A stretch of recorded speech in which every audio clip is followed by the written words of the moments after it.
بہت شکریہ اشفاق۔ حضرت سلطان باھو رحمۃ اللہ علیہ کے مزار پر شہدائے کربلا کے سلسلہ میں 10 روزہ تقریبات جاری ہیں۔ دربار مائی باپ شور کوٹ میں سالانہ تقریبات غسل منعقد ہوئی۔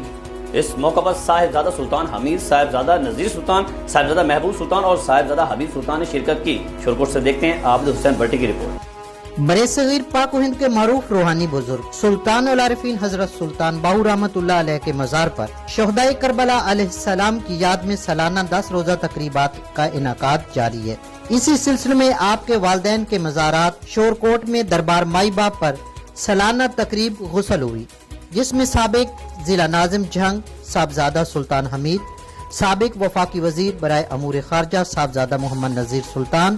صاحبزادہ محبوب سلطان، صاحبزادہ حبیب سلطان اور صاحبزادہ بیرسٹر محمد امیر سلطان MNA وفاقی پارلیمانی سیکرٹری نے شرکت کی۔ اس موقع پر صاحبزادہ امیر سلطان نے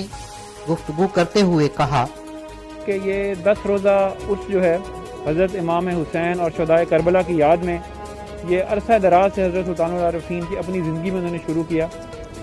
کیونکہ ہم سے سمجھتے ہیں کہ آج اسلام اگر زندہ ہے تو ان کی وجہ سے زندہ ہے۔ ان کی بدولت ہم ایک آزاد مسلمان ہونے کی حیثیت سے سانس بھی لے رہے ہیں، اور ان کی تعلیم کو آگے پھیلانے کے لیے، اپنی آنے والی نسل کو بتانے کے لیے کہ ان کی کتنی بڑی اور عظیم قربانیاں ہیں، جس کی وجہ سے آج ہم مسلمان ہیں، اور مسلمان ہماری آنے والی نسل ہے، ان کو آگے تعلیم دینے کے لیے، امن کا پیغام دینے کے لیے، سچائی کی راستے میں ہر مشکل کا سامنا کرنے کے لیے، سچائی کے راستے میں سر کٹوانے کی شہادت قبول کرنے کے سلسلے میں یہ تعلیم آگے پھیلانا، امن کا پیغام آگے پھیلانا،